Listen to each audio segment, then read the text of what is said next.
আসসালামু আলাইকুম বন্ধুরা, চলে এলাম কাশবনের পথ চলা চ্যানেল থেকে তোমাদের মাঝে। আজকে আমি আরেকটি নতুন রেসিপি নিয়ে হাজির হয়েছি। সবাইকে রমজানের অনেক শুভেচ্ছা জানিয়ে শুরু করছি আজকের আয়োজন।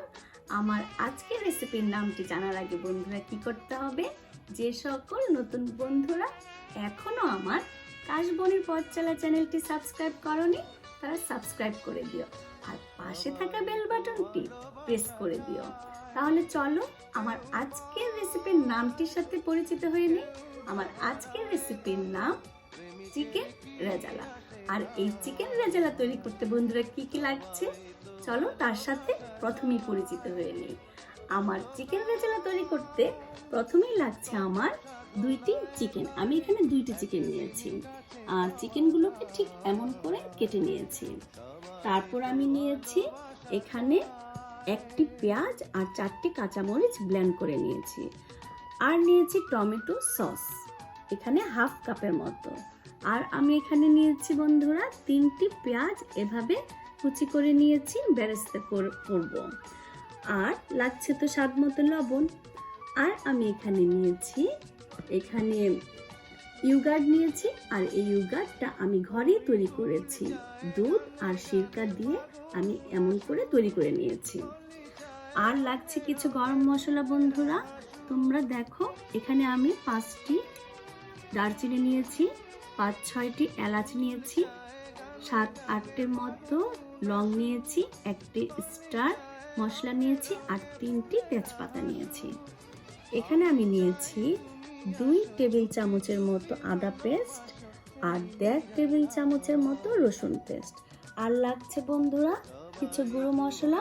এখানে আমি নিয়েছি 1.5 টেবিল চামচের মতো ধনে গুঁড়া, 1 চা চামচের মতো মরিচ গুঁড়া, আর 1.5 টেবিল চামচের মতো নিয়েছি জিরে গুঁড়া।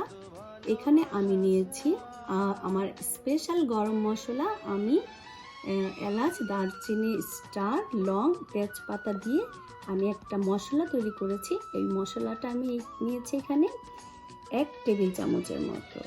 আর আমি নিয়েছি এখানে চিকেন রেজালার মশলা। আমি শানের চিকেন রেজালার মশলাটা আমি এখানে নিয়েছি 1 টেবিল চামচের মতো।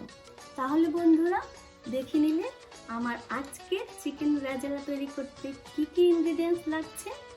আর দেরি নয়, তাহলে চলো তোমাদেরকে সাথে নিয়ে আমি কিচেনে চলে যাই। বন্ধুরা চলো তোমাদেরকে সাথে নিয়ে এখন আমি রান্না শুরু করে দেই। আমি দেখো প্রথমে একটি ফ্রাই প্যান বসিয়ে তার মধ্যে তেল গরম করে নিয়েছি। তেলটা অনেক গরম হয়েছে, এখন আমি পেঁয়াজের বেরেস্তাটা করে দেবো। আর পেঁয়াজ বেরেস্তা করতে বন্ধুরা একটু তেল ভালো গরম না হলে ভালো মতো পেঁয়াজটা বেরেস্তা হয় না। আমি সবগুলো পেঁয়াজ দিয়ে দিলাম। এখন আমি এটাকে বেরেস্তা করে নেব প্রথমে, করে আমি তোমাদেরকে দেখাবো তারপর আমি কি করব। তাহলে কি করতে হবে বন্ধুরা, ততক্ষণ সবাইকে আমার সাথে থাকতে হবে। আমি ঠিক এমন করে বেরেস্তাগুলো সব ভেজে নিয়েছি। এখন আমি এর মধ্যে প্রথমেই এই চিকেনগুলোকে ভেজে নেব। আমি প্রথমেই সমস্ত চিকেনগুলো আমি দিয়ে দেবো। এখানে 2টা চিকেন। আর জানো বন্ধুরা এই চিকেনগুলো আমার ঘরে পালা মুরগি, আমি সেগুলোকে আজকে জবাই দিয়ে তোমাদেরকে চিকেন রেজালা রান্না করে দেখাচ্ছি। আর তোমাদের যদি ঘরের মুরগি না থাকে তাহলে তোমরা বাজার থেকে কিনেও এভাবে রান্না করে খেতে পারবে। তাহলে প্রথমে আমি সবগুলো চিকেন দিয়ে দিলাম, এবং এখন আমি তার মধ্যে দিয়ে দিব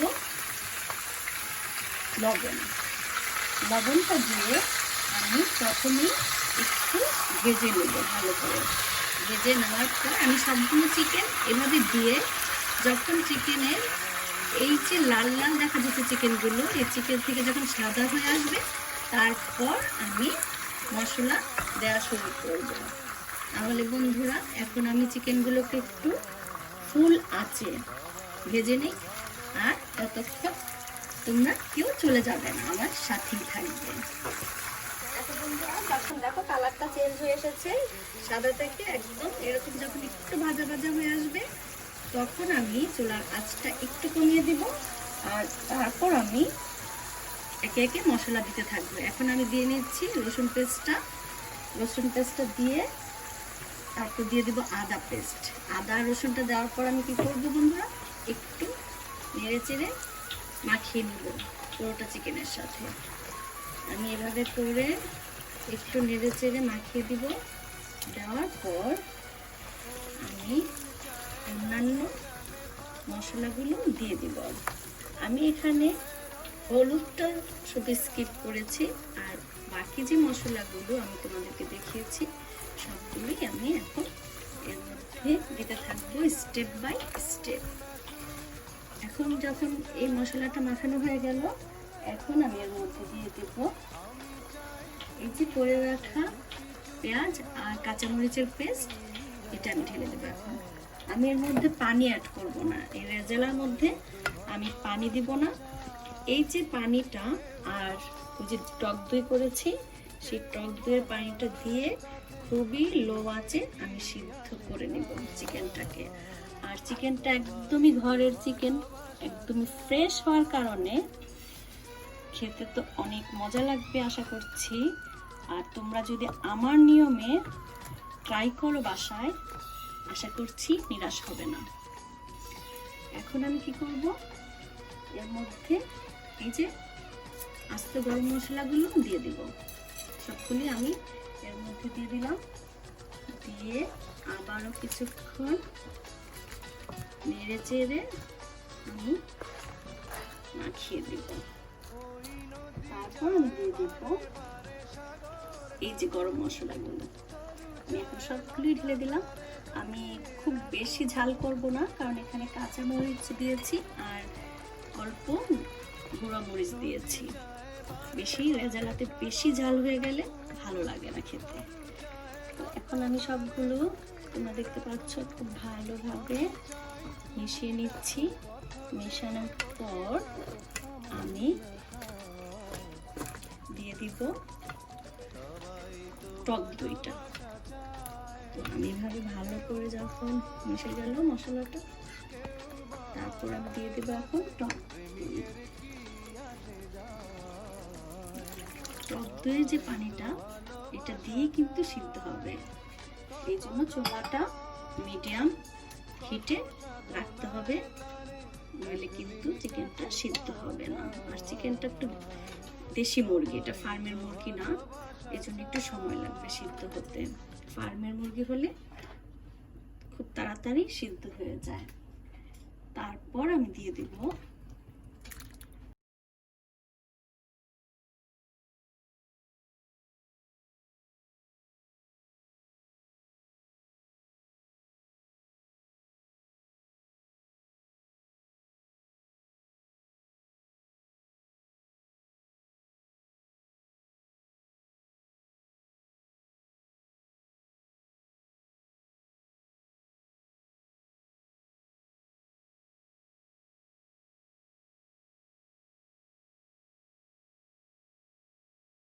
আমি সবার লাস্টে আমি বেরেস্তাটা দিব, কিন্তু এখন আমি ঢেকে দিব 15 মিনিটের জন্য। 15 মিনিট পর বন্ধুরা ফিরছি তোমাদের সাথে নিয়ে। 15 মিনিট পর আমি এখন তোমাদের দেখাচ্ছি। দেখো কতটা পানি উঠেছে আর কালারটাও একটা সুন্দর কালার ধারণ করেছে।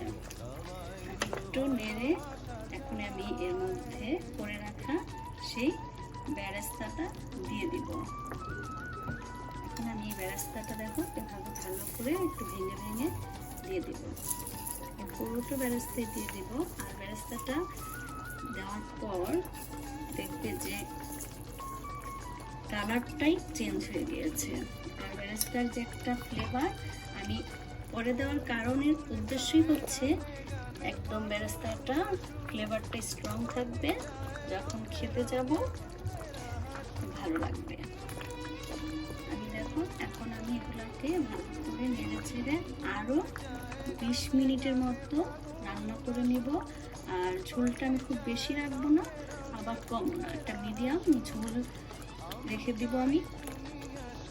তো তোমরা আমার সাথে ওয়েট করতে হবে বন্ধুরা আরও 20 মিনিট। বন্ধুরা চলে এলাম 20 মিনিট পর। 20 মিনিট পর তোমাদের দেখাচ্ছি ঢাকনাটা উঠিয়ে। অবস্থা কি দেখো, আমি ঠিক এইটুকু ঝুলি রাখবো। আর কালারটা দেখেছো কতটা সুন্দর হয়েছে। আমি কিন্তু এখানে কোনো হলুদ ইউজ করিনি, যেহেতু এটা রেজালা, একটু রেজালাটা একটু সাদা সাদা একটু লাল লাল হলে দেখতে ভালো লাগে। তাহলে বন্ধুরা এখন আমরা কি করব, তুলে ফেলবো। তাহলে চলো আমরা তুলে ফেলি আর দেখাই কেমন হলো দেখতে। তৈরি হয়ে গেল বন্ধুরা আমার ঝটপট মজাদার চিকেন রেজালা। আমি একটু কাছ থেকে যদি দেখাই, দেখো কতটা সুন্দর হয়েছে কালারটা, আর দেখতেও কিন্তু দারুণ, খেতে তো অনেক মজা লাগবে। তোমরা অবশ্যই বন্ধুরা ট্রাই করবে। আর আমার এই রেসিপিটি যদি তোমাদের একটু ভালো লাগে তাহলে শেয়ার করে দিও বন্ধুরা। আর আমার চ্যানেলটি যারা এখনো সাবস্ক্রাইব করেনি তারা সাবস্ক্রাইব করে দিও।